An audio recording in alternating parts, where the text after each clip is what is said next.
Olá, galera, tudo bem? Aqui quem fala é Rodrigo Lima, no canal Na Trincheira das Ideias.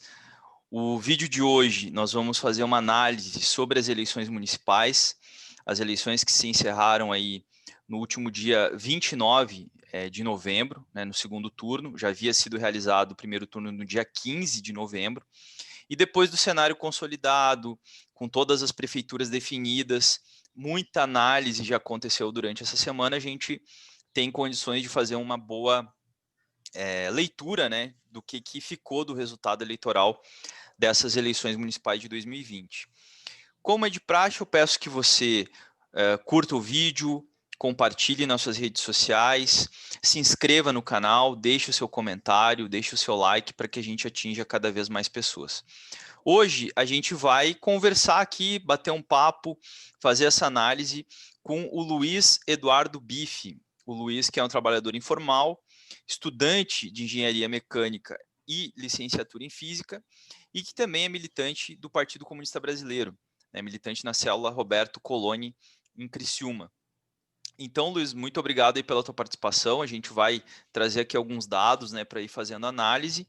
E para dar um pontapé inicial, o teu parecer geral, tuas impressões iniciais aí sobre o processo eleitoral, o que tu compreendeu, né, tanto nacionalmente, também no contexto mais local, aí algumas reflexões tuas para a gente dar esse pontapé inicial. Então, primeiro, obrigado, Rodrigo, por me convidar aqui para fazer esse vídeo, né? Também dar um oi para o pessoal que vai acompanhar o vídeo. Então, sobre as eleições, o que a gente pôde perceber é que teve bastante gente que declarou ali, vai ter uma notícia sobre isso, né, da diminuição do bolsonarismo nas eleições, da redução. Não vejo isso muito como se aconteceu mesmo de fato ou não, né? Depois a gente vai entrar melhor nesse tópico. E a minha principal avaliação é que os partidos sempre da ordem, como o DEM, o MDB até, conseguiram, principalmente o DEM, né, conseguiu bastante cadeiras nas prefeituras. Isso ocorre depois da reforma eleitoral de 2017, se não me engano, acho que foi esse o ano, que diminuiu bastante o tempo de TV, que também reduziu, né, tirou o fundo partidário, deixando apenas o fundo eleitoral. E essas manobras, assim, favorecem os partidos que já estão no poder, né? Porque, por exemplo, enquanto algum partido que já vai até buscar uma reeleição, ele já tem toda a máquina daqueles 4 anos para deixar o seu candidato conhecido, para fazer suas propagandas, enquanto os outros, principalmente nós da esquerda, que perdemos até tempo de televisão aqui no PCB, né? E a gente não tem esse tempo para demonstrar nossas ideias. A gente conta principalmente apenas com a divulgação na internet. E eu vi, por exemplo, hoje, que 26% dos brasileiros não têm acesso à internet. Ou seja, a televisão é um meio que as pessoas acabam conhecendo muito os candidatos. Isso dificulta bastante a inserção de políticos que não fazem parte da ordem, do momento, né? Não, Luiz, isso é uma questão bem importante, porque as redes sociais elas têm um alcance cada vez maior, mas foi exatamente o que tu Sim, falou, né? Um percentual importante da população não tem acesso.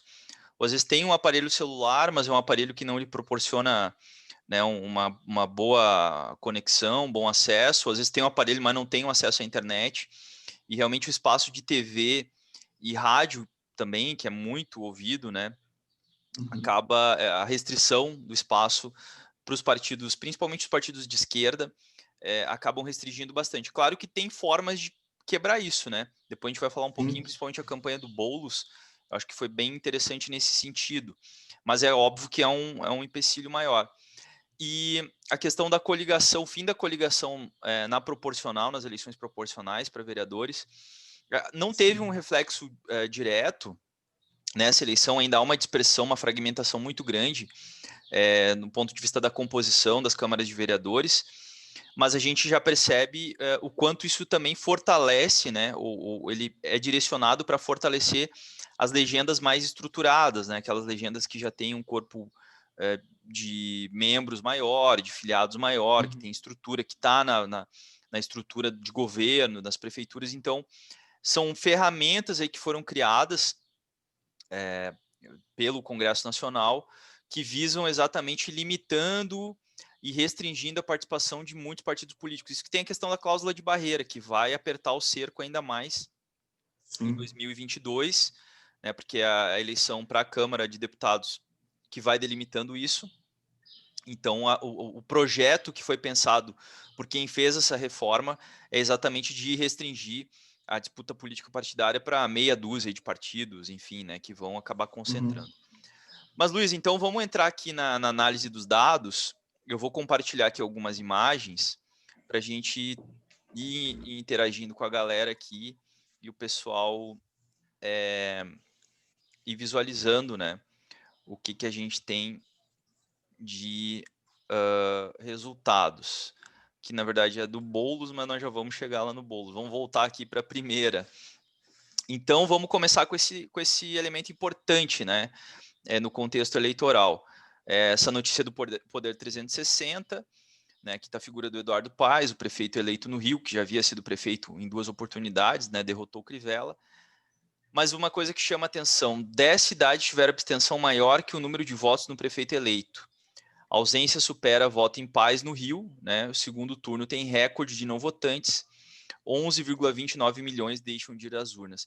É importante também ressaltar que é a maior, no segundo turno dessas eleições foi a maior abstenção da história, né? Cerca de quase 30% dos eleitores não foram votar em cidades como Rio de Janeiro, 35% nem foram às urnas, né? Uhum. Então, claro que tem o contexto da pandemia, mas eu acho que tem outros elementos também, né, Luiz, em relação a uma desilusão com o processo eleitoral, né, uma desilusão com essa forma de representação na democracia burguesa, né? O que tu analisa desse cenário? A pandemia, claro que tem um peso, né, mas não explica tudo, né?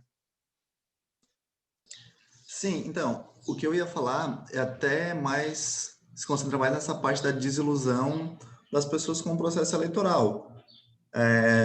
Ali eu participei da campanha aqui do Taiwan, aqui em Criciúma, e conversando com as pessoas na rua, o que as pessoas mais percebem é que consideram todos mesmo como se fosse farinha do mesmo saco. É exatamente essa expressão que usam, né? Não importando assim o partido, e o que demonstra total desilusão com o sistema democrático, né? Pseudo-democrático brasileiro. Porque mesmo com, por exemplo, se mudar, às vezes, um vereador ou dois vereadores, não muda a concentração, as ideias da Câmara dos Vereadores, né? E, e E é um eu sistema que acredito que não é isso. permite a participação popular, né, Sim, isso. Luiz? Você vota. Sim, E depois você não tem nenhum elemento, nenhum momento de consulta popular, de participação direta, não. né? Então você fica realmente muito distante do espaço de decisão, né? O que leva Sim, esse modelo de democracia representativa burguesa, leva esse tipo de desilusão e eu acho que isso vem se acentuando e, né, é importante pensar alternativas, sim, principalmente propor alternativas a esse modelo representativo, né? Bom, eu vou passar sim. aqui para a gente continuar analisando alguns dados importantes.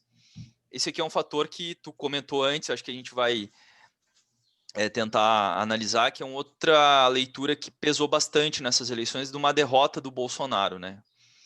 Da figura do Bolsonaro, principalmente. Não sei se tanto do bolsonarismo enquanto movimento, né? Enquanto, enfim, uma ideia aí que vai aglutinando os setores mais conservadores da sociedade. Então, aqui essa notícia do portal UOL e diz o seguinte: imprensa francesa, né? Avaliação da imprensa francesa. Eleições foram severa advertência a Bolsonaro, que perde apoio para 2022. Eu acho que é cedo ainda para a gente sinalizar o resultado das eleições municipais impactando em 2022. Uma conjuntura muito instável, né? Política, econômica. A pandemia ainda não acabou, a gente ainda não sabe quando que a vacina vai vir para o Brasil, apesar de ter países aí como, né, Grã-Bretanha já estão sinalizando para uma vacinação em massa, mas aqui não tem nenhuma sinalização disso, né? E uma crise econômica que continua, desemprego, enfim. Então, é uma conjuntura muito instável, não dá para a gente já definir, cravar o que vai ser 2022 a partir desse resultado. Inclusive, saiu uma pesquisa hoje, dia 4 de dezembro, na qual o Bolsonaro ainda lidera todos os cenários de projeções eleitorais aí para 2022, com diversos candidatos, Lula, Ciro, Huck, Moro, os caras vão botando todo mundo ali, né? Então, Bolsonaro ainda tem uma força política importante, mas é claro que os candidatos que ele apoiou não foram muito bem, né, Luiz? O que tu analisa dessa informação aqui, dessa notícia do portal UOL? Então, também concordo que é muito cedo ainda para falar de 2022, porque além da conjuntura ser muito estável, depende principalmente de se o Bolsonaro chegar no segundo turno, que é muito provável que ele aconteça, até porque ele é o presidente, né? Com quem que ele vai chegar? Se ele chegar, por exemplo, de novo, com outro candidato do PT, não duvido de aparecer um outro editorial de um veículo como o Estadão dizendo que é uma escolha muito difícil, sabe? Eu não consigo imaginar não consigo ver, né? Que ele vai perder apoio, por exemplo, de imprensa ou dos outros setores da direita considerada mais moderada. Não, não acredito que ele vai perder esse apoio para um eventual segundo turno em 2022. Essa direita, Mas, essa direita liberal, né, Dudu, foi decisiva aí para sim, que o Bolsonaro ganhasse, né, em 2018, né? Porque a gente sabe que sim, acompanhando principalmente no sul de Santa Catarina, toda essa base que apoia o MDB, PSDB, PP votou em peso no Bolsonaro, né? Eu lembro, sim, inclusive, que aqui era muito comum a gente ter o Santinho com o candidato, por exemplo, a mim, né, que era candidato era candidato ao Senado, né? Agora eu não me recordo quem era o candidato do PP ao governo do estado em 2018, mas vinha em aberto o candidato para presidente. Então que era o PSDB no caso, né, que o PP estava apoiando, era o PSDB. Então tinha lá candidato para governador, candidato para senado, candidato a deputado estadual, mas para presidente não. Então já era uma sinalização de que essa base, né, política aí votou em peso no Bolsonaro. Então a gente não pode achar que essa direita liberal, que é a grande responsável pela eleição do Bolsonaro em 2018, não vai apoiá-lo novamente em 2022, caso seja essa configuração, né? sim. Só não vão apanhar se tiver um candidato de direita liberal contra o Bolsonaro. É o único. Competitivo, exato, contra Isso. ele, né? E uma questão importante também, né? Porque vai depender muito, em relação, a gente fala muito dos partidos, né? Mas também Uhum. do cenário da luta de classes no Brasil, né? Como que esses setores empresariais que também bancaram a eleição do Bolsonaro vão estar, né, lendo o cenário até lá. Se o Bolsonaro ainda for funcional para eles, eles vão descarregar, vão financiar, vão pagar mensagens em massa e disparos em massa de forma ilegal, como fizeram em 2018, farão isso de novo, né? Mas acho que a simbologia é importante também, porque nessa eleição de 2022, quem tentou casar o sobrenome Bolsonaro, botar ali o Bolsonaro no nome e tal, não teve sucesso, né? Sim. De 71 que tentaram fazer isso, apenas um foi eleito. E quem o Bolsonaro apoiou, abriu o voto, também não foi muito bem. O caso do Crivella, o Russomano em São Paulo. Né? Então, o Bolsonaro não foi um cabo eleitoral Sim. interessante nessas eleições, né? Sim. Até em Criciúma, Até a né, própria. Luiz? Teve esse Eu ia falar cenário, isso né? até. A Júlia Zanata, né? Que o Bolsonaro teve, acho que foi 81% de votos aqui na cidade. Ela ficou em terceiro no processo eleitoral, né? Ficou atrás do Salvaro, que é uma máquina de eleição. E atrás Que também do. faz um discurso alinhado ao bolsonarismo também, Sim, né? Um discurso de sim, direita que às vezes se associa muito a um discurso de extrema sim. direita, né? Sim, direito ele é bem conservador, ele fala como praticamente todas as imprensas aqui de Criciúma, as rádios, pertencem à família dele. Então, boa parte das, como dizer assim, das grandes asneiras que ele fala não aparecem muito, né? Não são divulgadas muito na mídia. Quando, por exemplo, foi ano passado, a gente teve um surto não lembro se foi sarampo aqui na cidade. Não lembro, agora não lembro exatamente qual foi a doença, mas ela é ligada ao saneamento básico. E o Salvaro falou que as pessoas eram porcas, não que a cidade não tinha saneamento. E a imprensa abafa, né, essas declarações muitas Sim, vezes, né? Bom, sim. vamos seguir aqui, Luiz, para a gente analisar outra questão importante. A gente vai ver também alguns dados mais para frente que é, é, são importantes para analisar até que ponto foi essa derrota do Bolsonaro, enfim, até Uhum. qual é a dimensão, né? Até porque, só para também concluir esse ponto, o Bolsonaro não tem um partido político. Hoje ele está sem partido, inclusive. O seu filho, sim, Carlos Bolsonaro, foi para o Republicanos, mas não sei se ele vai para o Republicano, se essa vai ser a legenda que ele vai abraçar. Ele tentou criar a Aliança pelo Brasil, não teve sucesso, o que mostra assim que o Bolsonaro, já desde da sua eleição em 2018 e antes, nunca foi muito fiel a um partido, não se cola muito, né? Mas o bolsonarismo tem que ser entendido como um movimento político mesmo, né? Um movimento que mobiliza pelas massas, mobiliza as massas a partir da comunicação, né, digital, dos mecanismos que eles têm, das suas bases sociais, mas não tão focado num partido político, né? Bom, outro sim. elemento importante que acho que também cabe destacar, né, que a reeleição de prefeitos bateu recordes nesse ano, né? Uhum. 2.237 cidades mantém gestores, diz a Confederação Nacional dos Municípios. Essa ainda é uma notícia do primeiro turno, mas que acaba refletindo esse cenário do eleitor buscando um voto mais tradicional, vamos dizer assim, né? Sim. É reflexo daquela reforma eleitoral que eu acredito, né, que seja, da que falei antes, né? Porque realmente ali com a queda do tempo de televisão, do que foi reduzido drasticamente, né, para todos os partidos, no caso, reduzido para todos. Só que quem já está no poder, nas cidades, pode fazer a comunicação e já são conhecidos da população. Porque primeiro um outro candidato de oposição, principalmente, ele teria que chegar, se fazer conhecido primeiro, para depois apresentar suas ideias, e num tempo de campanha De 45 é muito dias, pouco né? tempo. 45 dias, às vezes É. com segundos, né? Com 17 segundos para te se apresentar, dizer teu nome e as propostas. Isso é outro Não fator tem importante, um. né? Porque as campanhas até Sim, 2016 duravam 90 dias, né?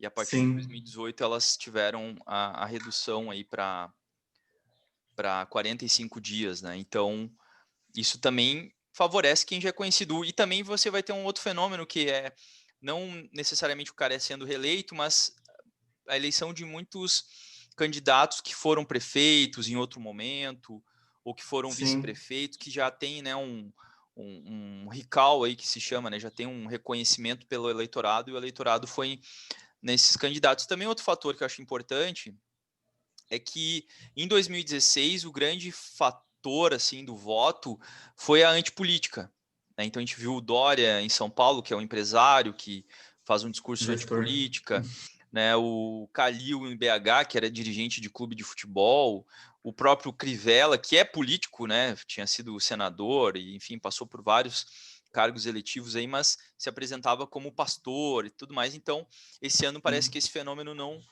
esvaziou-se bastante, né? Tendo em vista que 2016 foi ali o auge no golpe, né, contra a Dilma Rousseff, que derrubou a Dilma Rousseff, o lava-jatismo ali estava em alta, e esse ano parece que o eleitorado se voltou mais. E aí não o eleitorado em geral, mas também me parece que os próprios setores empresariais locais, a burguesia se voltou para candidaturas mais estáveis, que lhe deem algum cenário de estabilidade, né? Coisa que o bolsonarismo sim. não necessariamente representa. Estabilidade não é algo que o bolsonarismo consegue trazer, né, no cenário político, né? Não. Bom, vamos passando aqui. Fica à vontade, Luiz, para fazer algum comentário. Aqui agora a gente tem um mapa, assim, mapa, né?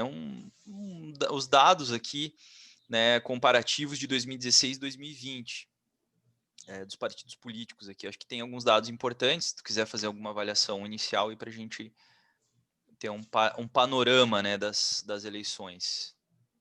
Sim. Então, ali os partidos tradicionais, acho que só o MDB e o PSDB também caíram um pouco, mas o DEM subiu bastante. O PSD, que é praticamente, parece que todos esses partidos são quase os mesmos, com siglas diferentes, porque atuam praticamente nas mesmas frentes e muitas vezes em parcerias com coligações também. Eu não pesquisei esse lado, não sei também se o MDB optou por lançar mais candidatos como vice, assim, às vezes perdeu ali na cabeça de chapa, mas tinha algum vice, né? Que é até o caso de São Paulo.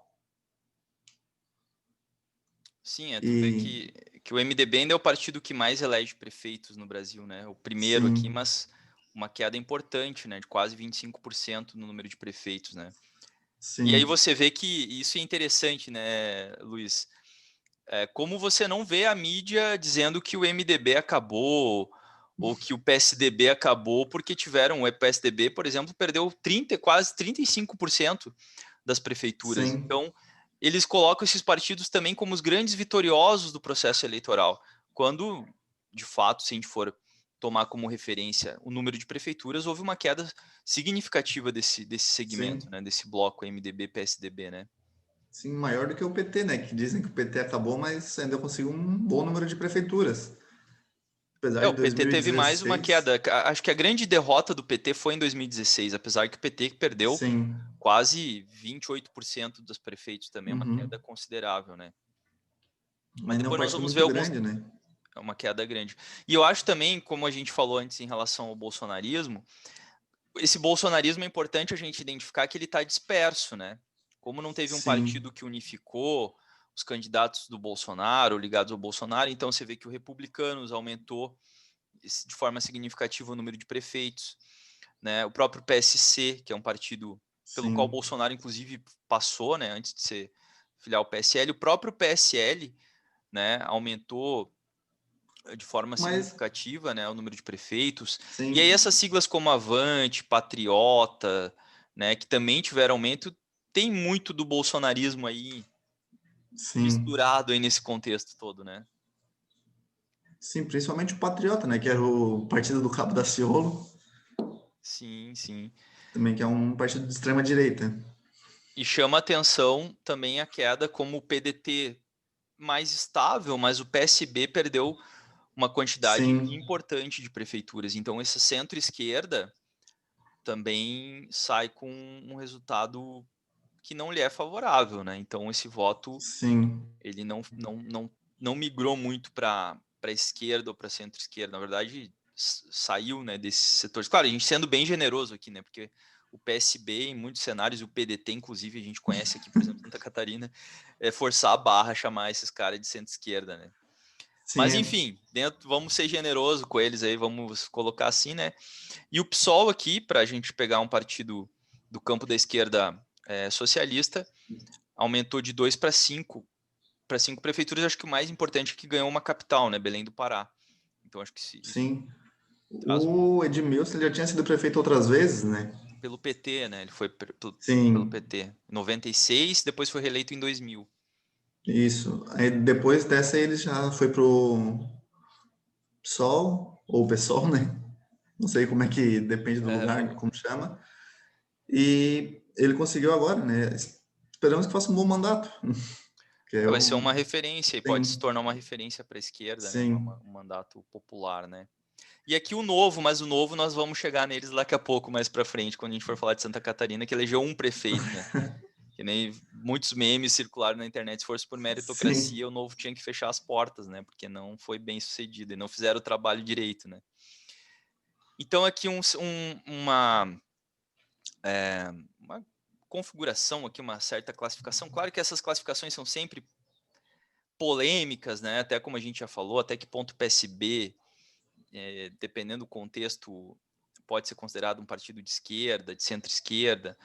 Mas enfim, aqui eu peguei uma classificação feita pelo Laboratório de Partidos Políticos e Sistemas Partidários da Universidade Federal do Paraná, né? Então eles contabilizaram os prefeitos e fizeram aqui uma classificação. Então eles, segundo, né, esse grupo de estudos, em 2016 a esquerda elegeu 19,7% dos prefeitos, o centro 4,2% e a direita 76%. E em 2020, a esquerda cai em número de prefeituras para 14,6%, o centro se mantém estável aqui, com 3,5%, cai um pouco, e a direita avança com 81,9% das prefeituras. Então, tomando aqui esse resultado, e claro, nós não vamos entrar aqui nesse debate mais conceitual aí de esquerda e direita, tomando esses dados aqui da pesquisa, enfim, dessa classificação, a gente pode concluir aí que a esquerda perdeu terreno, né? Saiu enfraquecida, pelo menos do ponto de vista de prefeituras. Claro, né, Luiz, que a gente tem que analisar o seguinte: o Brasil tem 5.568 Não, aqui tá, 2020 totalização em 5.463 cidades, né? Então, assim, é muita cidade, né? E a gente tem muitas cidades pequenas, com 10 mil, 5 mil habitantes, 20 mil habitantes, que não tem, assim, não é desrespeitar essas cidades, né? Mas que não tem um peso político, né, no que diz respeito à dinâmica nacional. Aí a gente precisa ter um olhar mais concentrado nas grandes cidades, onde ali realmente é um voto mais ideológico, é um voto mais politizado no sentido dos grandes temas nacionais, né, se relaciona mais com os grandes temas nacionais. E nas cidades médias e pequenas é muito uma disputa ali entre elites locais, é uma fulanização da política, é aquele voto pelo Uhum, calçamento, pela iluminação da rua, enfim, né? sim. Sim, não, acho que o que eu iria falar, tu já falou aqui desse ponto, e foi antes das eleições, eu também tinha visto até uma matéria do G1 também, de como em cidades pequenas os partidos de direita, eles crescem até antes das eleições, porque o que que acontece? Muitos candidatos, às vezes até filiado a um partido de esquerda, assim, porque às vezes as pessoas de determinadas cidades, elas não têm uma ideologia definida ainda, e vão para o partido Tem mais que tá lá, estrutura, que vai né? aceitar elas, né? Que vai aceitar elas, que promete estrutura para eleger essa pessoa. E, geralmente quem faz isso são os partidos de direita. E há um Acabam preconceito, e mais. uma coisa importante, né, Luiz? Há um anticomunismo muito forte, Sim, um antipetismo também, porque muita gente confunde e tudo é PT, né? Ou tudo é comunista, não tem essa leitura. sim. E a gente que vive em cidades médias, aí, cidades menores, enfim, em relação aos grandes centros, a gente percebe que há, inclusive, um receio de pessoas que são engajadas na luta social de se filiar a um partido político de esquerda, com receio de perder um emprego, de ser perseguido no Sim. trabalho, de não conseguir mais trabalho. Eu conheço relatos de várias pessoas que, por terem se filiado a partidos políticos de esquerda, fecharam várias portas, assim, porque o empresariado local já não contratava mais. Então, são elementos importantes para a gente levar para análise também, né? Sim. E aqui a gente fecha essa análise mais geral com, acho que uma luz no fim do túnel aí, né? Com uma eleição que Uhum. se perdeu, infelizmente, o Boulos perdeu o segundo turno, mas que foi uma esperança, né? Criou aquela mobilização, uma campanha aí que surpreendeu muita gente. Eu acho que eu mesmo, confesso, eu não esperava que o Boulos fosse para o segundo turno, até porque o Boulos, em 2018, ele fez 600 mil votos no Brasil inteiro. Né? Foi a pior votação do PSOL desde que ele participou das eleições em 2006. É o PCB, né, o partido do qual nós somos aí membros, né, participou da campanha do Boulos em 2018, a gente viu a dificuldade que foi. E esse ano, numa cidade, que é a maior cidade do país, a maior cidade da América Latina, né, uma das maiores cidades do mundo, numa disputa onde tinha o PT com força, apesar de ter perdido muito, né, da base social em São Paulo, onde tinha o França, que é essa esquerda aí, centro-esquerda, e olhe lá, né, sendo bem generoso também, porque ele faz um discurso, Uhum. às vezes, muito próximo e alinhado até com pautas que o Bolsonaro levanta, mas tentando disputar esse eleitorado, né? A gente tinha um Celso Russomano ali que tinha uma adesão no começo e depois caiu. Então o Boulos surpreendeu em ter ido para o segundo turno com 20%, dobrou a votação no segundo turno, né? Fez 41% dos votos e trouxe alguma sinalização de que, olha, é possível um caminho, uma perspectiva para as esquerdas e principalmente para a esquerda socialista. E o Boulos, Sim. ele tinha uma coligação com o PCB e com a UP, com a Unidade Popular, no primeiro Sim. turno. Então, não era uma grande coligação, né? Sim. Então, uma coisa até que eu queria falar desse ponto é que boa parte antes das eleições, até, principalmente aconteceu bastante em 2018, né, que era o chega de radicalismo, vamos adotar os centros, tanto para a esquerda quanto para a direita, mas principalmente para a esquerda, né? Daquela pauta de candidatos de esquerda não podem defender, por exemplo, alguns temas considerados polêmicos, porque aí você está achado de comunista, de extremistas ou qualquer coisa assim, né? O Boulos, que não é nenhum radical, foi taxado de extremista nessa eleição, por ter feito parte do MTST, movimentos né? populares, né? Mas mesmo assim, o, eu dei uma olhada lá no projeto de governo dele, tinha isso citado na criação dos conselhos populares, né? Uma ideia bem, socialista, digamos assim, ele conseguiu chegar num segundo turno na maior cidade do país mesmo com essa proposta que ainda não é tão adepta assim ainda de muitas pessoas, né? Mas conseguiu conquistar bastante gente. Eu acho que o Boulos teve um mérito. O Boulos, quando eu digo, né, Sim, Boulos, Erundina e, óbvio, que a coligação, né, quem organizou a campanha sim, dele, né. Então, a questão importante, ele conseguiu aglutinar os movimentos populares de São Paulo, né, ele conseguiu unificar sim, grande parte dos movimentos sociais, principalmente movimento de luta pela moradia, os movimentos que atuam nas periferias de São Paulo, o movimento estudantil. Então, ele conseguiu criar esse vínculo, né, com o movimento de base, por isso que é importante esse trabalho de base, né. Outro elemento, a comunicação, mesmo ele tinha tempo de TV, sim, mas era pouco tempo, não lembro quantos segundos, mas eram 17 segundos, algo assim. Ele conseguiu usar sim, muito bem as mídias sociais, atingiu um público muito grande, uma comunicação fácil, rápida, simples, direta. E um terceiro ponto, o programa, como tu bem colocou, tocou nas questões fundamentais do povo trabalhador, da classe trabalhadora.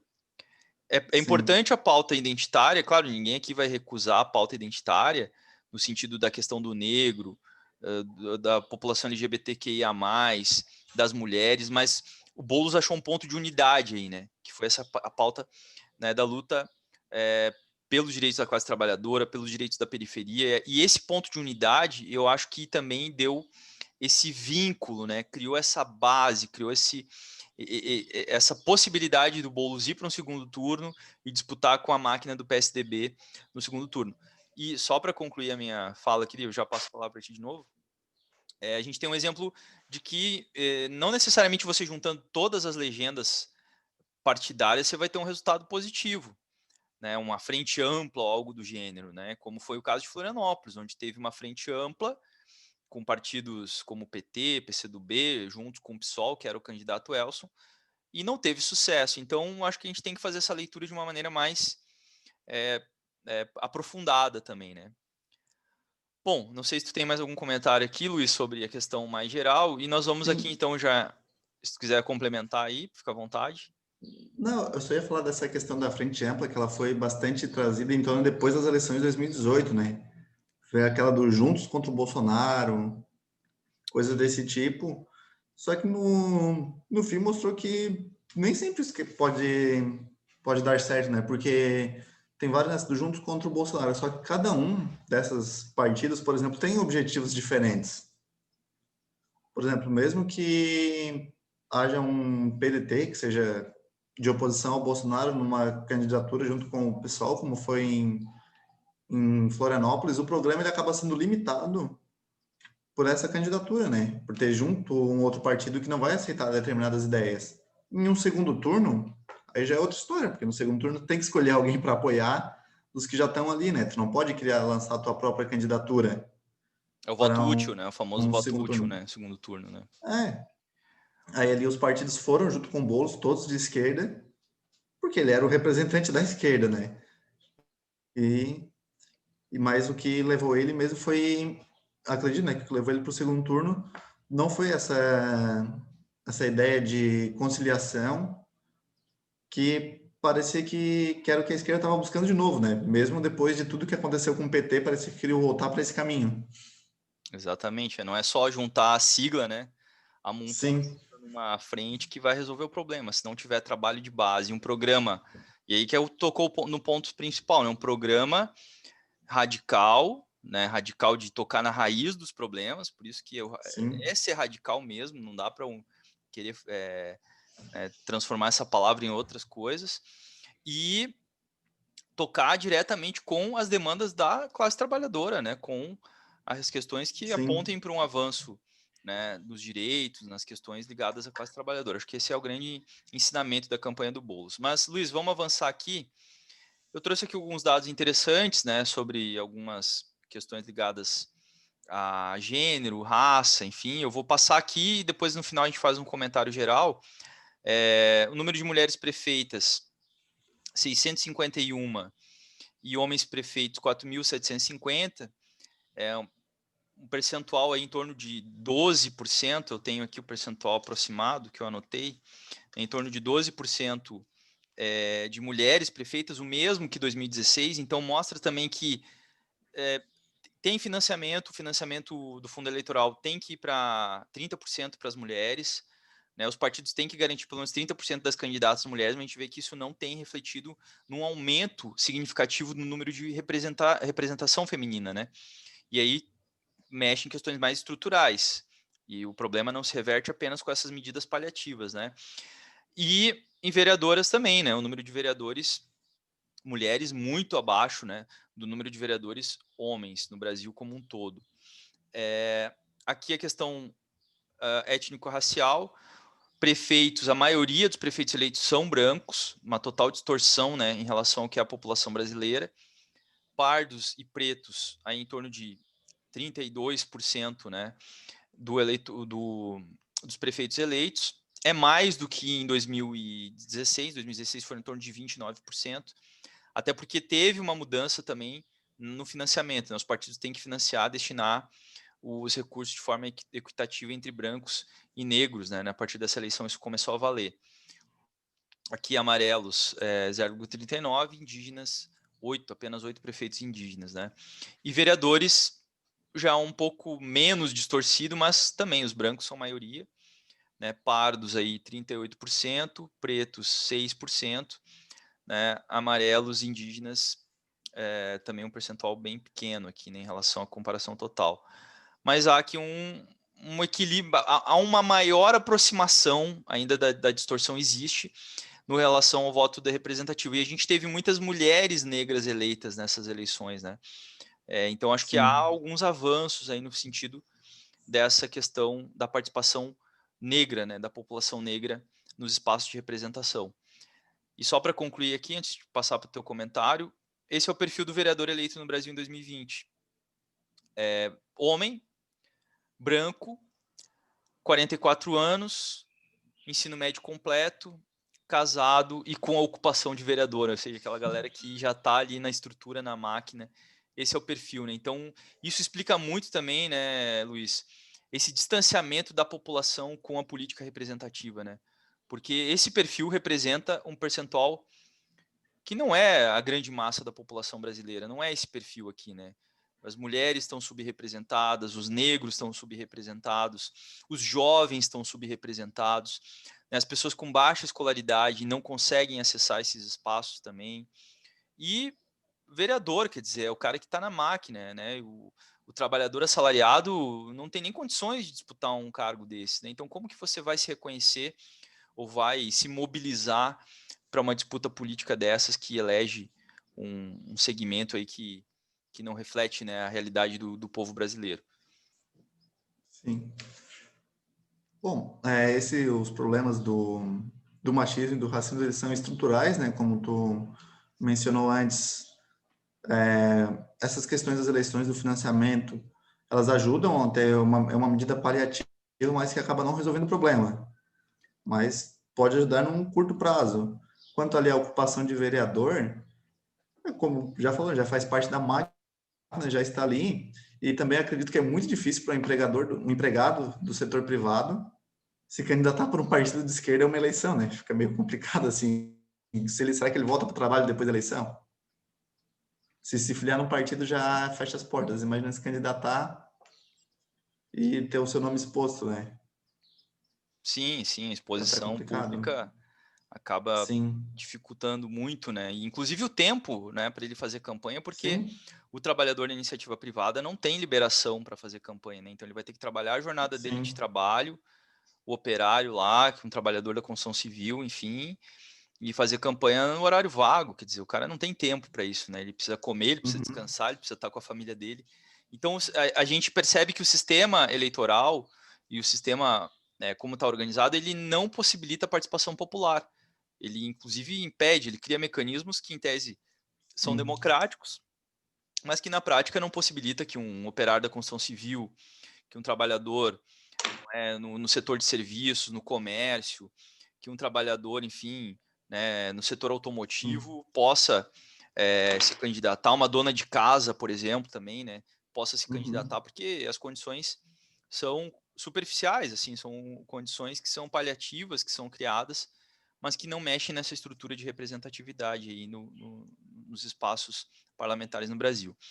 E, Luiz, agora vamos para a nossa última parte aqui. Só queria chamar atenção para isso aqui, não é um dado tão relevante, mas eu acho que o número de policiais militares, né, identificados com forças policiais ou forças militares, caiu o número de eleitos, né? Acho que também mostra um pouco de um certo enfraquecimento aí, como a gente ponderou, né? Não dá para dizer que o bolsonarismo está morto, que ele está totalmente enfraquecido, mas não houve uma tendência de um crescimento, né, de pessoas ligadas. Em 2018, qualquer cara que botou o nome como sargento, cabo, delegado, o cara fez uma votação extraordinária, né? Isso não se confirmou esse ano também, mas é uma eleição dispersa, né? Os municípios aí têm dinâmicas diferentes, mas é um elemento interessante. E para concluir mesmo, nós vamos para o contexto catarinense, para a gente fechar. Eu trouxe aqui alguns dados para a gente fazer uma análise aqui do cenário estadual. Então, aqui tem um mapa, né, de Santa Catarina. Algumas das principais cidades estão aqui, né?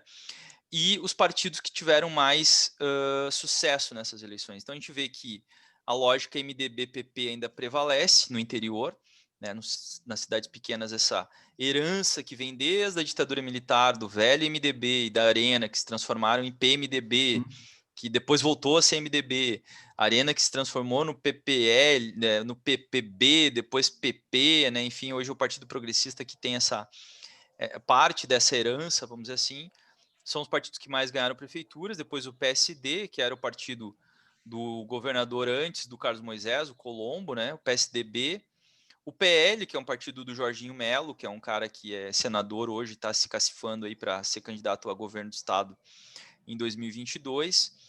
O PSL e o PT quase o mesmo número de prefeituras, interessante esse equilíbrio, né?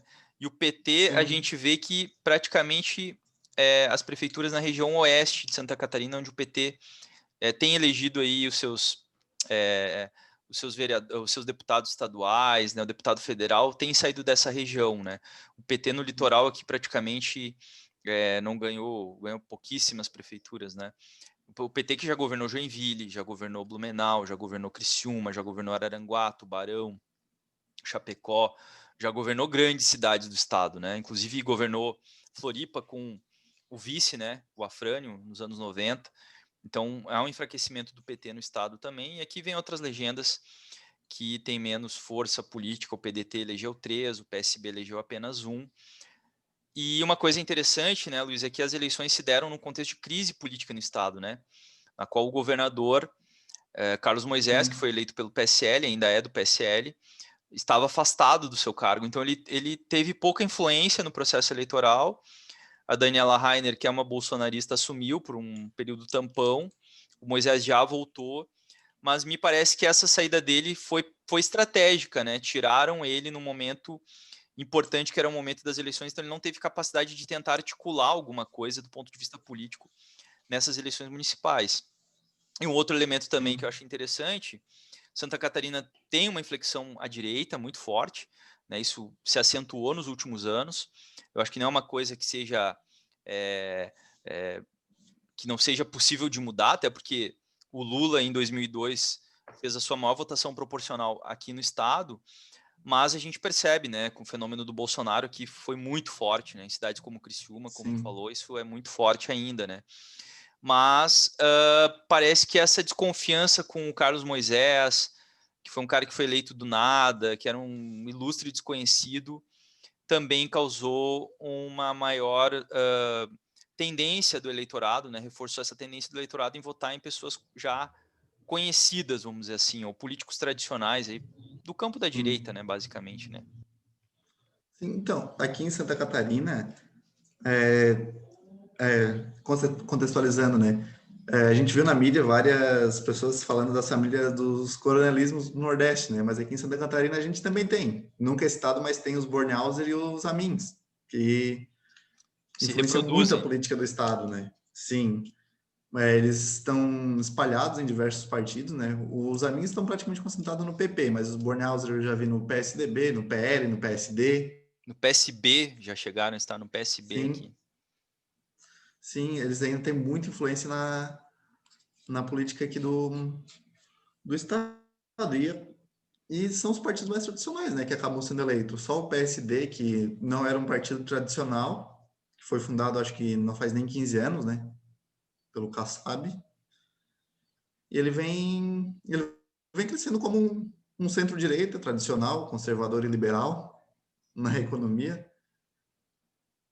E vem nessa esteira A também junto com agenda não outros, muda como o muito, né? PP. A agenda política dos Não, partidos não é muito diferente, né? E provavelmente esses blocos vão se configurar aí para 2022, tentando, principalmente o MDB, que é o partido mais forte no estado, sim, tentando voltar para o governo, né? Eu vou avançar aqui, Luiz, para a gente finalizar a nossa análise. Um pouco também a gente já falou, né, que o MDB, PP, PSDB e PSDB elegem 75% dos prefeitos. Então, concentrado, né, o poder municipal em 4 legendas de direita, né, de direita. E aqui uma questão importante, interessante, né? O único prefeito do Novo foi eleito em Santa Catarina, foi eleito em Joinville, né, que é o Adriano Borchen Silva. Então, se fala muito nessa tendência do voto tradicional. Joinville foi contra essa movimentação. Votaram num cara desconhecido, votaram no Novo, que é um partido que, apesar de ter eleito aí um deputado federal, né, tem deputado estadual também, mas é um partido muito pequeno no cenário catarinense, né, apesar de ser um contexto favorável para eles, né, com esse discurso de direita. E mostra que o Novo aí é um bolsonarismo de sapatênis, né? Porque ele foi eleito com sim, um discurso conservador e identificado com Bolsonaro, né? Então a gente vê que, de novo, isso aí não tem nada, né, Luiz? sim. Tinha uma vez que tinha visto uma análise do Freixo que eu tinha achado bem interessante, né? Que o Novo era o PSL personalité, Tem o... já que eles estão ligados aos bancos. Sim, a cor é do Itaú, né? A Sim, mesma cor do Itaú, né? sim. Sim, eles vêm com bastante dinheiro privado, né? Com bastante dinheiro privado, e em alguns lugares isso acaba pegando. Aqui em Criciúma, teve alguns candidatos a vereador que eu pesquisei, foram até eleitos, que mesmo não sendo do Novo, porque aqui não tem, né, partido novo aqui em Criciúma, mas se elegem com o mesmo discurso do Novo. Candidatos que Privatização, né? privatização, que não utilizam dinheiro público em campanha, o mesmo discurso.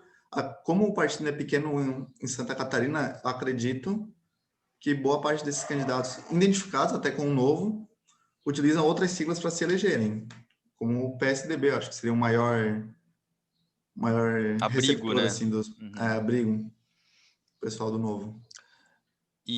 Bom, ele vai ter um desafio, porque é a maior cidade do estado, né? Em população. Sim, É o maior orçamento do estado também. Eu quero ver ele implementar essas políticas aí de privatização e redução do poder público num contexto de pandemia, né, de serviço, de demanda por serviços públicos. A tendência é que ele tenha sim. bastante resistência, né, dos setores organizados lá em Joinville.